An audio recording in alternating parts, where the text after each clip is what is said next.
Okay, welcome everybody uh, to the Mishley, and we're going to do a little bit on the Parsha as well. So, just as an introduction, this week's Parsha is Lech Lecha. So every Parsha begins and ends on the same theme. So the rabbis say that anything that begins and ends on the same theme means that everything in the middle is the same. It's sort of like a sausage. If the end is a sausage and the beginning is a sausage, it means the whole thing's a sausage. So they use this example by the Torah itself. All of the Torah is filled with chesed because the beginning is chesed and the end is chesed. So everything in the middle is chesed. Anything, and therefore that's the general rule. If something begins and ends on the same theme, it means everything in the middle is the same thing. So we have 54 parshas in the Torah. Each one of them begins and ends on the same thing, which means that you have 54 concepts throughout the Torah.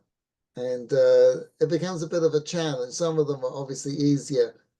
Well, not obviously, but some of them are easier than others to figure out. This one happens to be one of the easy ones.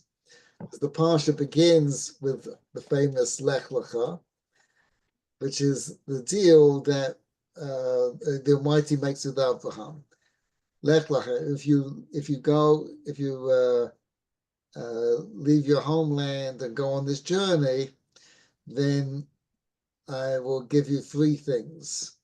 You'll be famous, you'll have children, and you'll be wealthy. Not necessarily in that order, but you have three things. It's a deal, and the parsha ends with a deal, which is the bris that what God offers Abraham to go into this bris, a covenant with the Almighty, and also good things will happen. So God will be our God. That's the deal, the basic deal. So it starts with a deal and it ends with a deal. Uh-huh. So that's only the surface of it. So in the same way that the rabbis say the Torah starts with chesed, ends on chesed. How does it start with chesed? With the clothing of Adam and Chava. And how does it end with chesed? With the burial of Moshe. So it starts and ends with two very different stories. One is clothing of Adam and Chava, and the other one is burying Moshe. So it doesn't, even though they start and end on two different stories, the rabbis say it's really the same thing. It's just two different examples of the same thing. So the theme is the same. You have to discern the theme between the two of them. So the same way that the story starts with a deal and ends with a deal. So what's the theme that runs through all these stories? It's trust. Hmm. And that's what the whole Parsha is all about. How do you trust somebody? Or what creates trust in a relationship? How do you create a relationship? It's between Abraham, the Jewish people, and God, or anybody and anybody. So it's the whole Parsha is filled 7 aliyahs. Each aliyah has a different concept in trust or this relationship. So the first one, let's just, I don't know if we'll go through all 7, but it's a fascinating, what's the word? Fascinating project to go through all 7 of them, figure out what the message is. But the first one is very famous, where God offers Abraham this deal. In fact, the rabbis say this is one of the 10 tests of Abraham, that Abraham left his homeland. This is not like today, where you travel to another, move to another country. In the good old days that we're talking about here, people didn't travel. Travel is a very dangerous thing. Your protection, even today, my English passport has in the cover that, I forget exactly how it goes, but the language is the Queen or Her Royal Majesty requires and requests the protection of the bearer of this passport, free passage through their country. It's very fancy language. But basically, the passport, so to speak, guarantees my security in another country. It was what protects me in someone else's country. So today we like to think that there's laws and there's police and there's things like that. But in the good old days, before police and before civil law, your protection was entirely due to the people who would protect you. So if you grew up in a village, a city, a country, so the more popular you are, the more you're going to get protection. So if you're an ambassador to a country and they bump you off, that's going to be a serious consequence. Right? If you're just a regular citizen, not such a consequence. So if you're the president or the king, a bigger consequence. So moving was a very dangerous thing. If you didn't have, the only people who could travel were kings or people who had armies or small armies. Well, what about traders? Yeah, so it was a very dangerous business. You had routes that you would travel on, and you had to pay tolls for protection.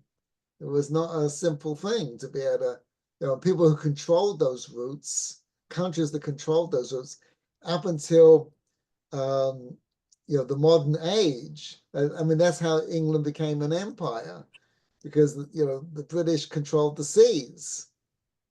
So British goods were had a advantage, because if you've sailed under, even till today, you sail under a flag, and that country is supposed to protect your that boat. So there's a little remnant of this still going on till today. But in the ancient world, it was a serious thing. And it was not an easy thing to transport goods across borders. It required knowing the right people and things like that. It was not simple. It's not just not a simple thing. So we just don't really appreciate it. So when the Torah says that this was one of the tests of Abraham, this was a very big deal. When he told him to go to another country, it'd be akin to us moving to some African village or some village in the Amazon, where you had no protection whatsoever. Living in a shanty town in South Africa, where violence is run by gangs and things like that. That's what the world was. The world was run by gangs. I mean, if you look at the history of the British monarchy, they're just thugs. It's just whoever was the guy with who had the strong, who killed off his enemies, he became the king. There's no divine. They like to legitimize it by giving it some sort of divine, and that's what they did. The kings did that, was legitimize their authority by giving it some sort of divine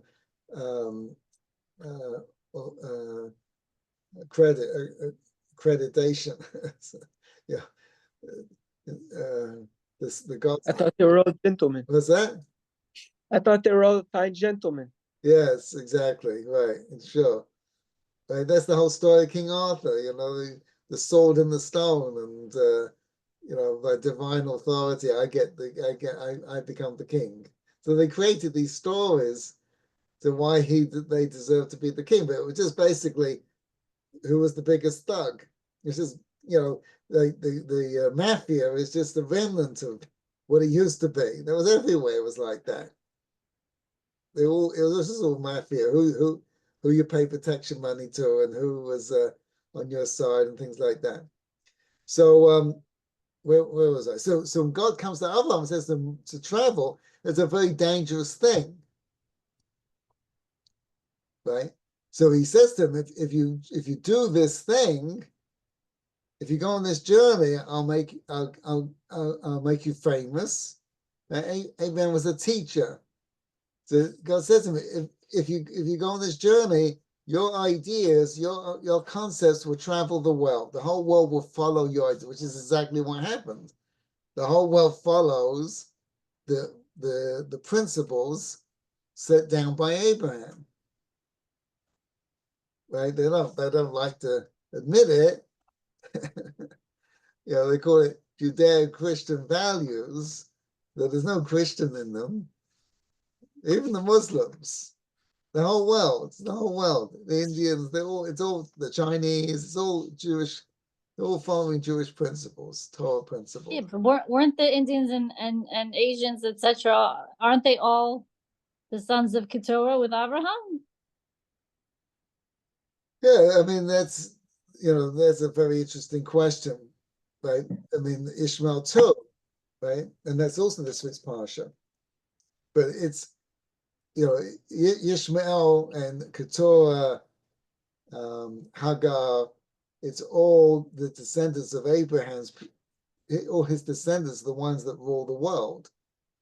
Right. So that's what God promises him. Is this his first test, or was the first test when he had to go into Nimrod's furnace?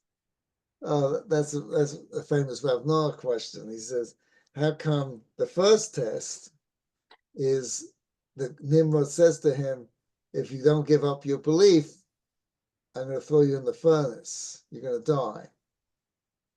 Right? And Abraham did not give up his belief. So that's the first test of Abraham. But this is the first test of Abraham in the Chumash, in the Torah. Oh, okay. So I'll ask the question, which is more difficult, to die for what you believe in, which is what Nimrod, the test with Nimrod, or to leave your homeland? Which is more difficult? Right? Most people would say it's more difficult to die. I'm willing to leave. Okay, you want me to leave? I'll leave. The Jews have been doing that not just Jews. Right? I mean, there are refugees all over the world. Right? So why is this the first test why is this the test that gets into the Chumash? Because Rav Noah explains that to die for what you believe in is not exactly a lesson for life. People are willing to do that all over the world. We know how to die for what we believe in. The Chumash is the Torah is telling us how to live for what we believe in. That's very difficult. People don't know how to do that. It's very hard. Right? These words are for you to live by, not to die by. You have to die by. But you sometimes have to die by them. But the Torah is instructions for living. Teaching people how to die for something is not something we really need to know. We know how to do that. But the first test is Lech Lecha, to go on this journey, to live with what you believe in. So God says to him, if you go on this journey, I'll make you famous, you'll be wealthy, and you'll have children, you'll have descendants, right? And if you don't go, you'll be broke, no one will ever hear from you, and you won't have descendants, right? Mm-hmm.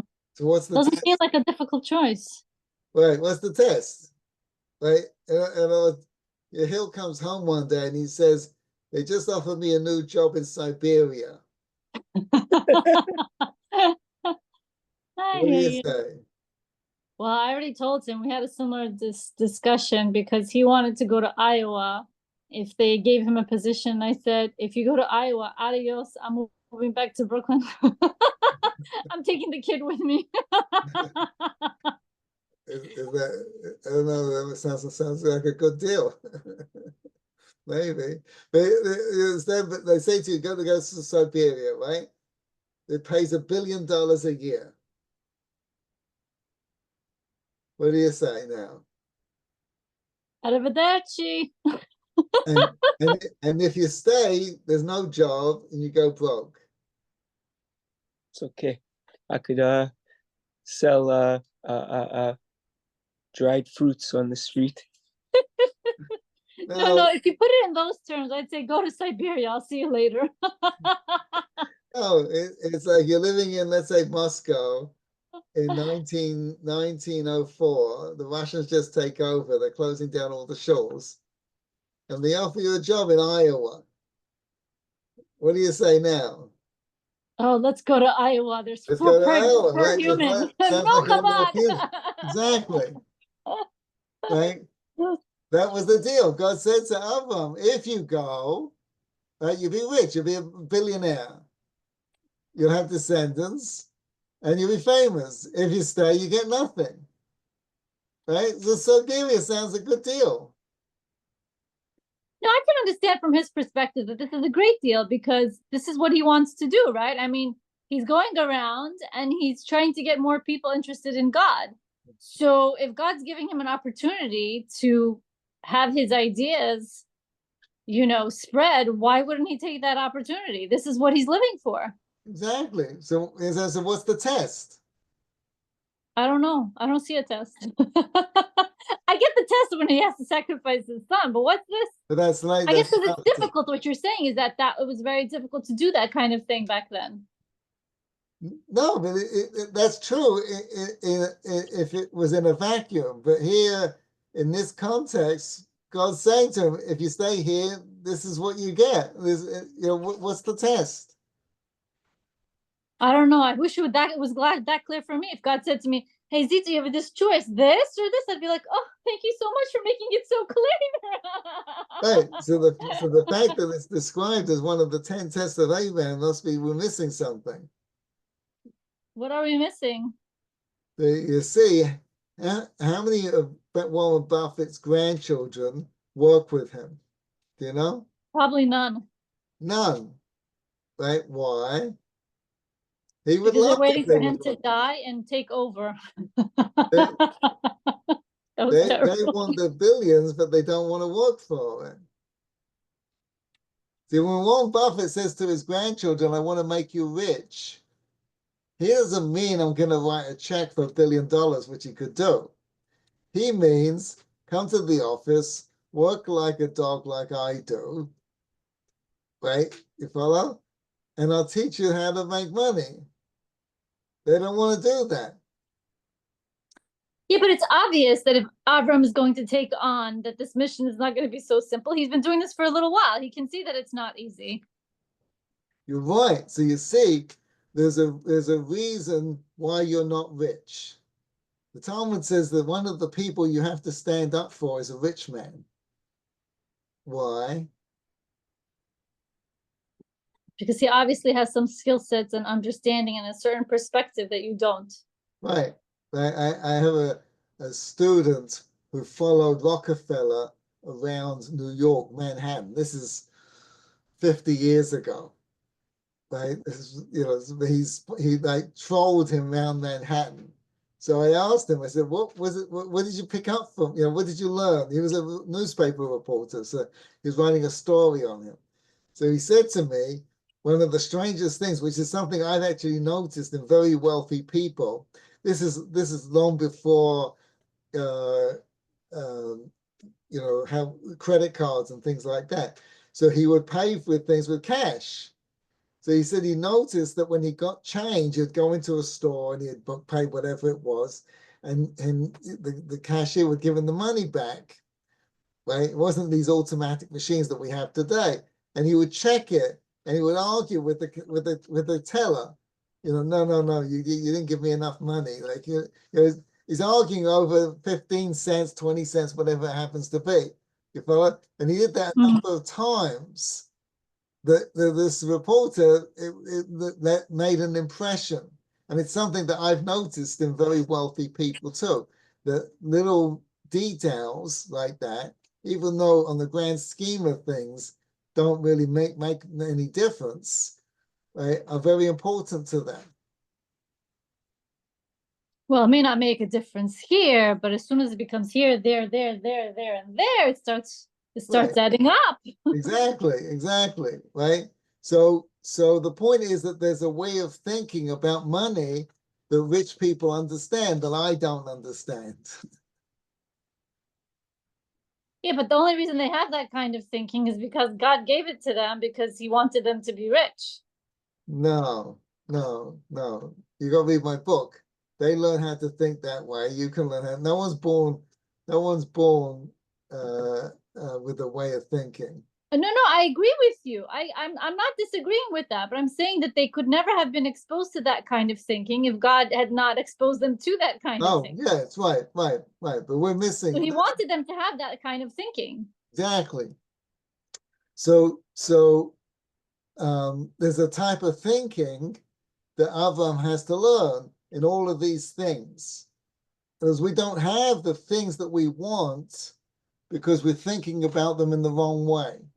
Now, to change your thinking is a very difficult process.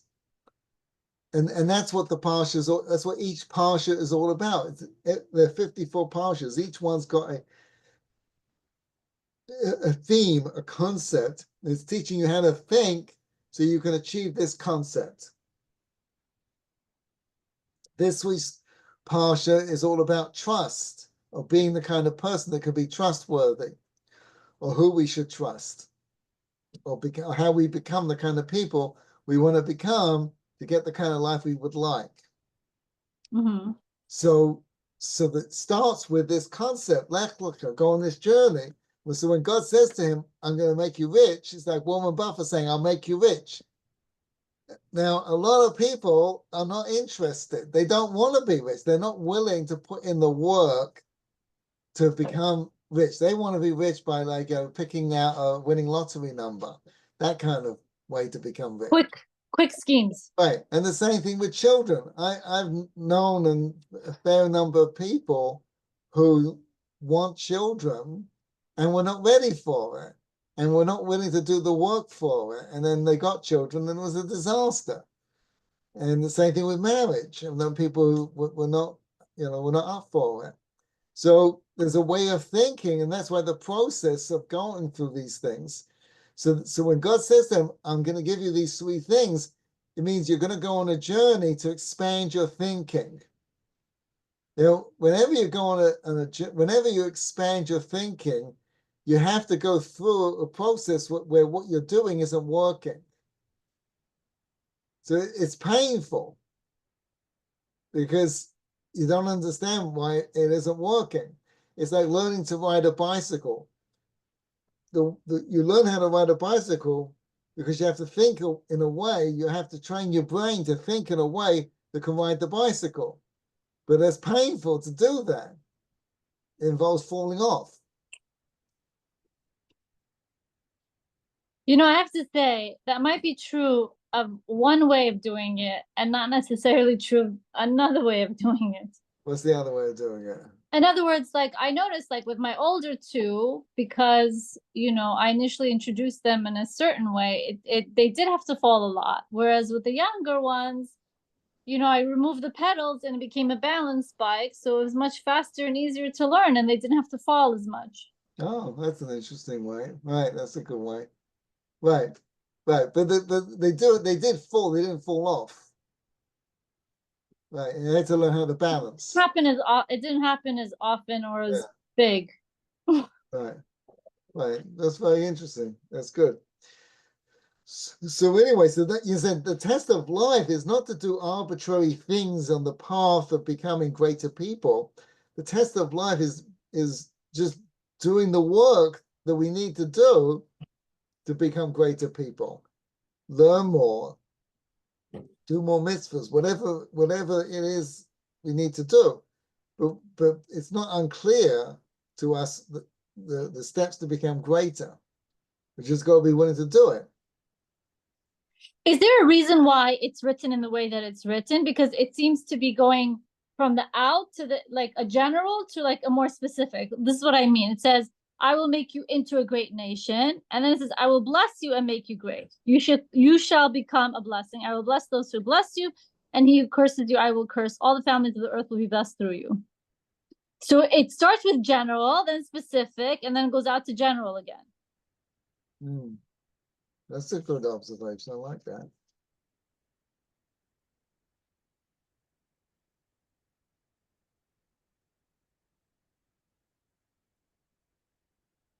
Yeah.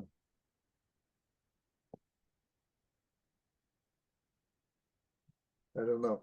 I like the question.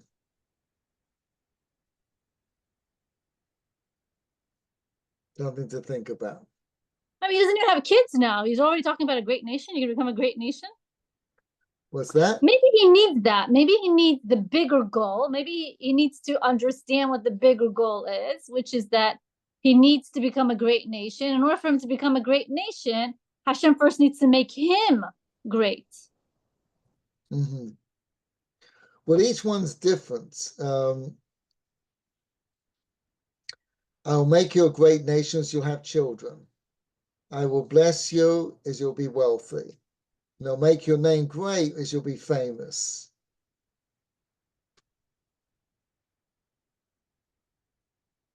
Wait, say that again. I will make you into a great nation means what? I'll make you a great nation means you'll have children, your descendants. Oh, children, money, and then great name. Right. Well, that's an interesting direction also. Children, money, great nation. Okay. Okay, very good. Well, that's our Parsha introduction. Let's get into Mishley. Wait. Oh, sorry. I thought you said this is about trust, and we were going through at least one of them. You said there were several trusted things in here. What's the trust here? Oh, okay. Very good. Very good.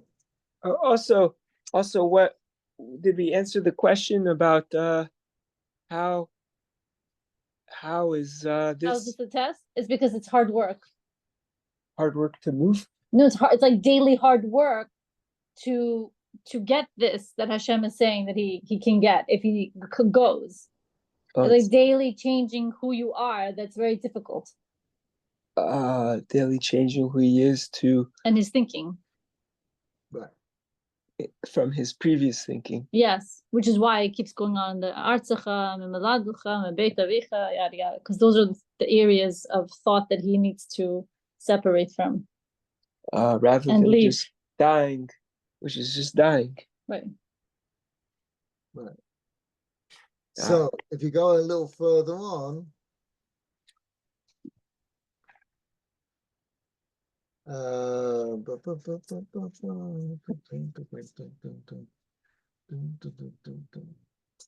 okay, so look at verse 10. This is the first Aliyah. There was a famine in the land. So God tells him to go to this country. Where he was fine. He's going to end up in Egypt, which is fine. But the country specifically that God told him to go to has a famine in it. Right. Right? Wait a minute. Didn't God know there was a famine? Wasn't he the one that exactly. put it there? Here you tell me to go to this country and I'm going to die. Right? But as the Midrash points out, he didn't complain because he understands that it's not going to work out the way you think it should work out. But how did he know to go down south to Egypt? Why didn't he just go further east? Well, Egypt is the breadbasket of the Middle East, this Fertile Crescent. So, Even at this point. Yes. So he understood because there was no hunger there that Hashem wanted him to go down there and influence them there. Well, it doesn't indicate, doesn't tell us that Hashem wanted him to do anything. The Ramban specifically says that it was a mistake, but I don't see that. But nevertheless,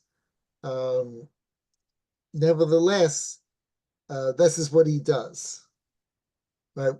It doesn't give us a reward, or it doesn't really, the Torah doesn't really give us a clear, I don't see any clear indication this was a good move or a bad move, how he was supposed to deal with this. But nevertheless, that's Why what he didn't he does. just ask Hashem? What's that? Why didn't he just ask Hashem? Well, he doesn't have the relationship with the Almighty. I'm sure he did, but he doesn't have the relationship that we see later on with Moshe. Oh, so he could talk to him anytime, right? Okay. Yeah, I'm sure he did delve into Hashem, but for whatever reason, God didn't give him an answer. So he went down to Mitzrayim, right? L'Gusham, right? Verse 11. When it came to close to Mitzrayim, he said to his wife, right? Hinei na yadati ki isha yafeh mo'at, right? I know you're a beautiful woman, and when the Egyptians see you, they will take you, right, and kill me, right, and you will live. Please say that you're my sister. Right? Mm-hmm. Abraham is the first person, at least in the Torah, and we can assume in history, to ever use the word please.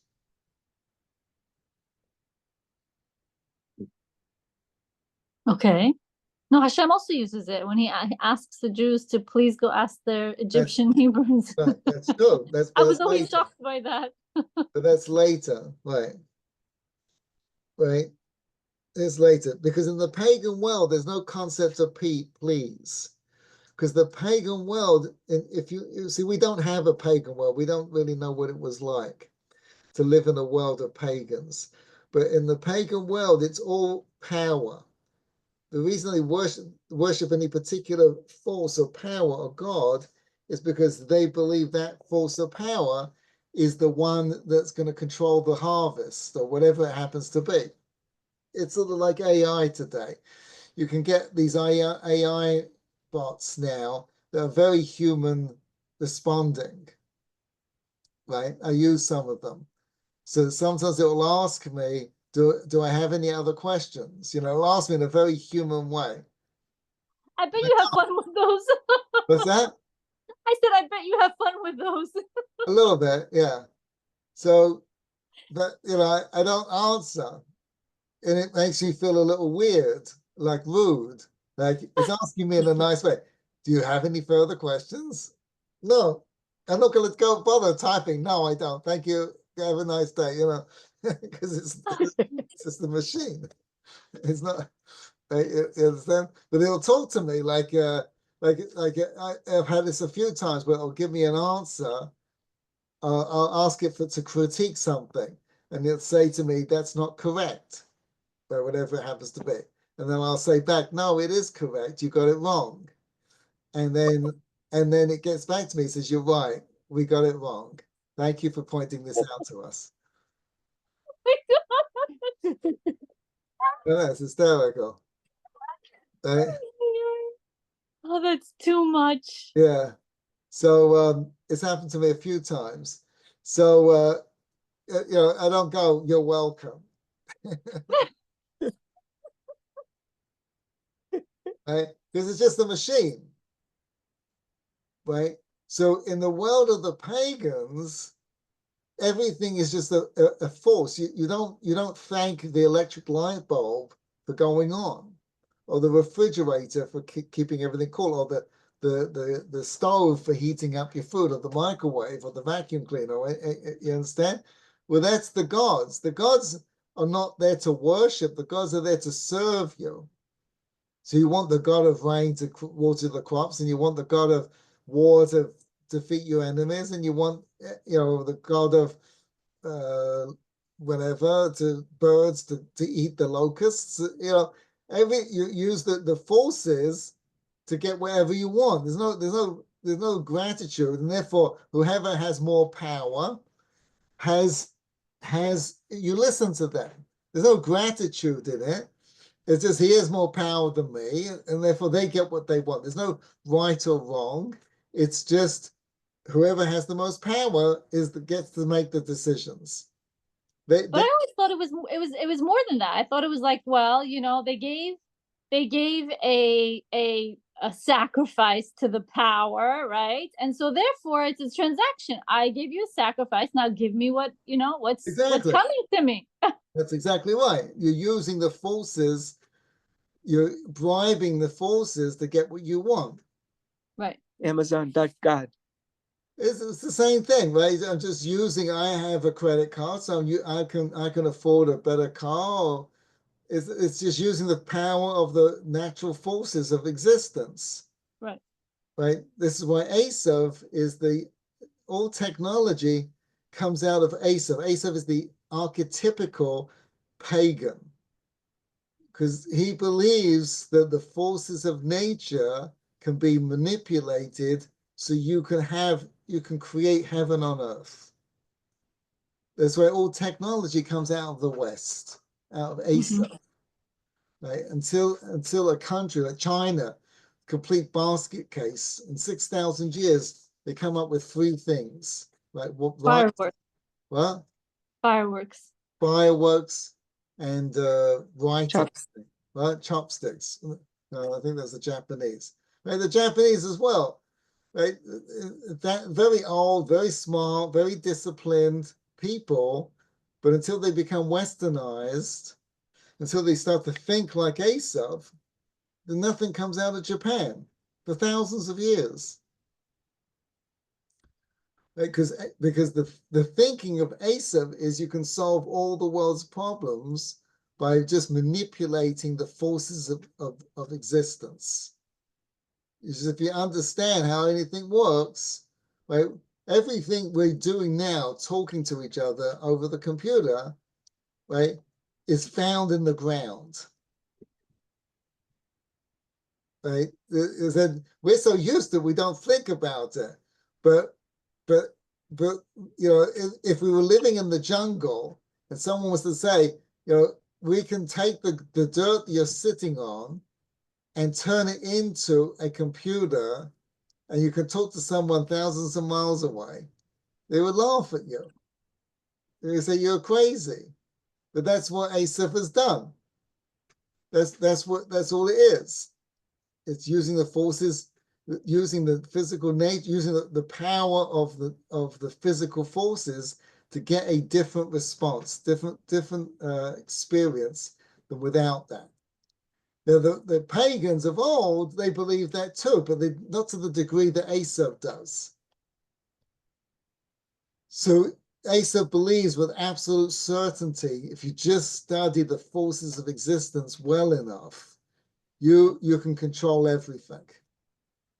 Well, not maybe control, but manipulate. Okay, if you don't like the word control, that's fine.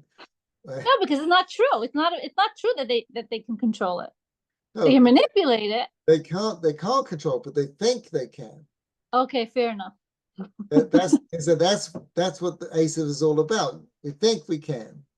Right. Right. That's the contradistinction to Yaakov. Yaakov believes if you understand the forces of humanity well enough, you can get heaven on earth. They're twins. Right. Why can't you have both? That's what Yitzhak wanted. They work together, right? And we're getting close to that.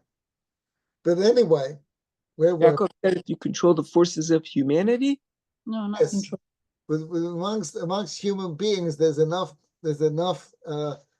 understanding that we can work together. In other words, you can train monkeys all you want, and you'll never get a supermarket.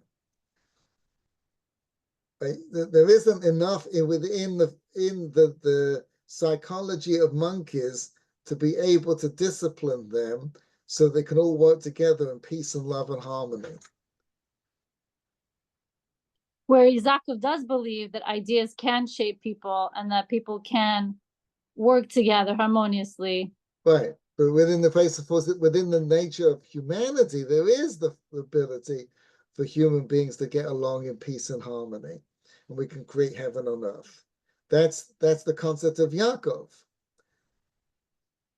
Right? That's why the Jews are the ones that create the social interactive forces, economics, socialism, psychology. It's all Jews. And the West is all about building nice machines and taking people to other planets and things like that. Elon Musk, right? I'm sorry, most of that stuff looks so fake to me. But go on. It is, that's true. But anyway, so where were we? So in the pagan world, there's no please. Right. Abraham's the first one to use the word please. Right? Please means it's up to you. You are an independent being with your own choices. I don't control you. It's up to you. That's what please means. Even though You mean no one before him said this? Like no one before him saw people in this way? No. No, Not even no one in that world, right, in the corruption of the world. Huh. Now, it would seem, with Noah, I can't tell you, even though he's a monotheist. But the question becomes, where did Abraham learn this from? Because Hashem just did that with him recently. He gave him a choice. Dun, dun, dun, dun. There you go. So you see, that's the first step in trust. Is you can't trust people who don't, or put it differently, we are the people, we are the things that we believe in. Say it again. We are the things that we believe in. This is what David HaMelech says. We say it in Hallel. They worship gods that have eyes but can't see. Those who build them and worship them become like them. In other words, they see things, but they don't see things. They don't see things, right? If you believe in a God that has eyes that can't see, you'll also not see anything. So they have no insight. Okay. Right? They don't see beyond anything, right? So that's David HaMelech is saying the same idea. We are what we believe. So when you believe in a God that treats you with respect, that gives you a choice, that's how you will treat other people. Right. That's first step trust. You can't trust people who have bad idea, who believe in bad things. No. No. Right. In fact, I get very annoyed if my kids say, I have to say do mincha. I'm like, you have to? You mean you want to? No? And he's like, yeah, I meant I want to. Good. But you see, this lesson is a painful lesson. Israel just learned this lesson. The secular Israel just learned this lesson in October 7th. Right? You can't trust people who believe bad things. It's what people believe that makes them who they are.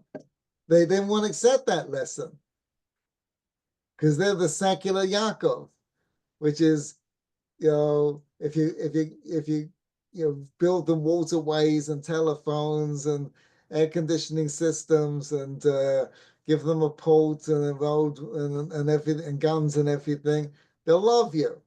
Be nice to people, they'll love you. You don't have to teach them what to think and what to believe. But to be fair, that's not true of all of Israel. It was only a portion of Israel that was confused. Yes, the secular Israel, right. Oh, you meant the second half. Okay, got it. Sorry. No, the secular Israel. The secular. Yes. Right. The religious Israel knew this all along. They didn't want to listen to them. Is that why they're getting along Probably. Huh. I Probably. thought it was because they realized, hey, it doesn't matter. They're always after you if you're Jewish, period. Yeah. Right. Okay, very good. So that's the Parsha. Okay, so can we now get back into That's Mishlei? the first trust idea. Okay. Right. Right. So sorry. Thank you. I'll leave it to you to come up with the next six. Okay, so moving right along. So we're up to verse 11 in Mishlei. And here, Oh wait, what about verse 9? okay, yes. So there are going to be verses that I'm going to skip because I don't know what it means. I mean, I can read it, but I don't have any insight beyond you reading it that you're going to be able that's going to give you anything. For they are chaplet ki levias chen chem lo. They are a beautiful a necklace of grace, not necklace, a tara of grace for your head, and a significant necklace for your throat. I can read the commentaries like you can read the commentaries. I don't have anything to give you. B'ni, my son. But it makes sense, Rabbi. Think about it. Yeah. If you think that you are royalty, then you wear a crown and you wear it in a certain way. If you believe that Hashem loves you, you act in that way, like you have a crown. I'm not sure I get the necklace though. Oh, a necklace is sort of like a chain that binds you, and that's the Musar Avicha. Yeah, I like it. Works for me. I think you're right. B'ni, im yivtucha chatzeim. B'ni, if sinners entice you, do not go. Right now, this seems a little like obvious, like simplistic, I should say. And I believe that Mishlei is giving a little nod to his father, David HaMelech, because of the first of the Tehillim in verse 10, this is verse 9, is where David HaMelech says, Ashrei ish, asher halech, that doesn't go, but eitzes v'shayim, that doesn't go in the advice of the evil. Mm-hmm. Right? So here, King Solomon does the same thing. He says, don't follow the bad people. Right? But now he says he says a very interesting thing. At least I find it interesting. And he gives us four classic, I don't know if it's exclusive, I'm going to assume that exclusive tricks of the Yetzer Hara, of people who deceive. It's not the Yetzer Hara, it's really of deceptive people.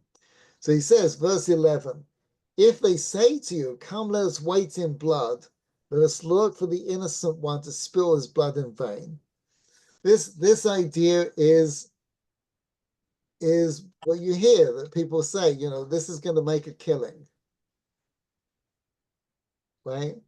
The second one, let us swallow them up alive to the grave and whole as though who descend to the pit. Right? That's the second one, right? It's like falling off a log. The third, I don't get that one. what's that?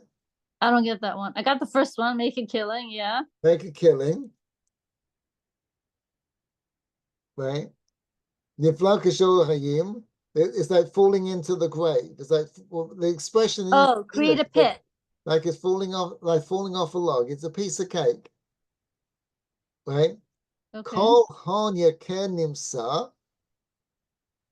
Right? Nimla batenu shalom. We'll fill our houses with spoil. That's the third idea, right? Get rich quick. Hmm. Right? This is a sure winner. Right? These are the ideas that trick people who are trying to get you. These are the kind of things that people say. The fact that people the fact that these ideas, these lines are historical You hear them all the time. Must mean that people consistently slip up on them. And the final one, Gochecha tapil b'tochenu. Your portion will go with us. Kisechad, one cup, one bag will be brothers together. We're all buddies. We're all in the same boat. We're all going to share. We're all wonderful, right? Brothers in the spoil, right? It's the we. Right, right, right. I remember somebody saying that to me at work, and then he said something something. I'm like, who's we? Right. I'm not involved here. Who's we? Right. Exactly. Right. That's a common one. All four of them are like, you hear them all the time. Right. And he learned it in some weird sales something or other class. Right. Exactly. Right. Very good. All right. So these are the lines to stay away from that King Solomon was warning us about. Okay, very good. To be continued. Thanks, guys. So that's what he means. I'm sorry. That's what he means when he says, "My son, don't go." Yeah, if you hear these ideas, stay away. Oh, so he's telling him that the way that they're gonna entice you. So pay attention to these. Why? This should be like the yeshiva, like the school. The day school should be teaching these. Sure. This should be part of the curriculum. Yeah, why don't they? You're gonna have to teach it after you learn it from Rabbi Proverbs. Okay, very good. Okay, all right, thank you so much. You're welcome. Have a good week. I'll see the boys tomorrow. Oh, that's right, 11 o'clock. You'll only